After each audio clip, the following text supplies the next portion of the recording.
외국의 경우에는 성범죄자를 사실은 처벌합니다. 아주 엄벌에 처하죠. 우리보다는 거의 한 3배나 4배 정도 엄중한 이제 금고형 이상의 처벌이 나오죠. 그런데 그러면 처벌을 하고 그냥 교도소에 수감만 시켜놓느냐? 아닙니다. 그 많은 시간 동안 사실은 치료라는 걸 제공하고요. 그렇기 때문에 미국이든 캐나다든 영국이든 사실은 매우 중요한 이제 교정의 핵심은 뭐냐? 심리치료입니다. 그렇기 때문에 다양한 종류의 심리치료를 집행을 하는데요. 유럽이나 또는 이제 영미권 국가나 사이코테라피가 가장 기본이다. 그래서 성범죄와 관련된 여러 가지 잘못된 사고의 그 패턴을 변화를 시킵니다. 그렇기 때문에 비정상적인 성적 각성의 패턴을 변화시키기 위한 다양한 행동치료, 그리고는 사회적인 부적응이 성범죄를 또 유발할 수 있기 때문에 사회 기술 훈련 같은 거를 시킵니다. 그래서 이런 종류의 이제 인지 행동 치료와 그리고는 출소 이후에도 재발 방지 프로그램에서 이 사람들이 벗어나지 않도록, 우리나라라면 이제 전자발찌만 채워놓는 게 아니고 전자발찌 착용 대상자들이 보호관찰소를 정기적으로 와가지고 계속 심리치료를 받도록 해야 되는 거죠. 그렇기 때문에 그와 같은 재발 방지 프로그램에서 다양한 심리치료를 받도록 노력을 합니다. 그 모든 것들이 형벌의 형태로 제공된다기보다 어떻게 보면 굉장히 치료적인 접근을 하는 거예요. 그렇기 때문에 굉장히 많은 심리학자들이 지금 교정시설에서 이런 종류의 일들을 하고 있고, 우리나라도 지금 성폭력 처벌법을 개정을 해가지고 성범죄자들에게 인지행동치료를 집행하고 있습니다. 그래서 최대한 500시간까지는 시설 내에서 프로그램을 운영할 수 있어요. 문제는 출소하고 난 다음입니다. 출소하고 난 다음에는 그 프로그램을 유지하기가 굉장히 어려워요.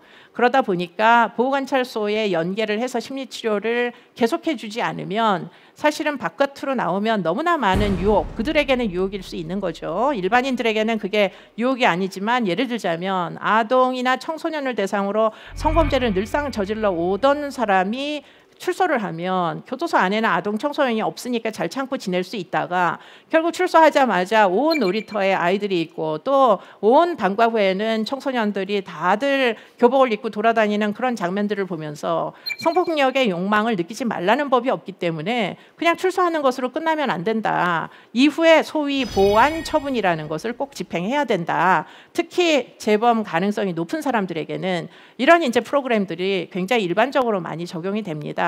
그래서 이제 이런 사이코테라피가 한 부분이 있고요. 그 다음에 이제 파르마코세라피라고 해서 성적 흥분을 감소시킬 수 있는 다양한 약물을 사용하기도 합니다. 우리나라에도 이제 거세 약물이라는 것이 약물 치료가 도입이 됐죠. 그런데 문제는 우리나라의 경우에는 이 약물 치료가 강제 집행이다 보니까 사실은 주사제를 원하지 않는 발버둥을 치는 대상자에게 강제로 주사를 놓긴 굉장히 어렵죠. 그러다 보니 이게 여러 가지로 좀 집행하는 데 어려움이 많이 있습니다. 그러다 보니 사실은 널리 집행되기는 굉장히 어렵고요. 더군다나 약물이 좀 종류가 달라서 외국에서는 무슨 약물을 쓰느냐? 외국에서는 여성 호르몬을 많이 씁니다.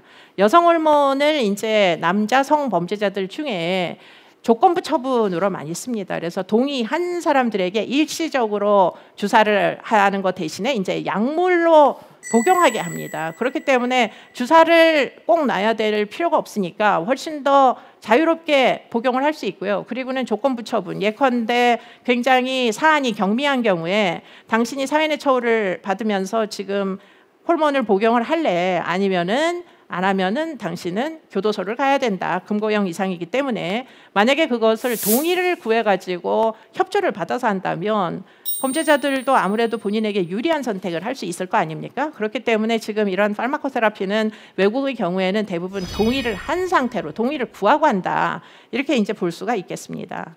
그래서 결국 우리나라에서는 재범률을 낮추는데 가장 효과적인 것은 전자장치, 발찌입니다. 그렇기 때문에 이제 심리치료는 상당 부분 아직은 효과가 검증됐다 이렇게 보기는 어렵지만 실제로 이제 발찌를 차고 있는 사람들의 재범률은 사실 추적 조사를 하거든요. 그래서 봤더니 전혀 보호관찰조차 받지 않는 만기 출소 성범죄자들에 비해 가지고는 결국은 전자장치를 부착시킨 사람들이 재범률이 떨어지더라. 이런 연구는 상당히 효력이 있다 이렇게 이제 볼 수가 있는데요. 문제는 이 담당 보호관찰관들이 숫자가 계속 늘어나지 않다 보니까 그 대상 그 범죄자들은 계속 늘어나서 거의 지금 3,000명까지가 됐는데 보호관찰관은 10년 전에서 별로 늘어나지 않았어요. 그러다 보니까 거의 대상자 수는 10배 정도 늘어났는데 문제는 보호관찰관 숫자는 기껏해야 뭐 한 2~3배 정도밖에 안 늘어나가지고 결국에는 한 사람의 이제 보호관찰관이 관리해야 되는 대상자 수가 전자 감독 대상자 수가 20명 정도 돼요.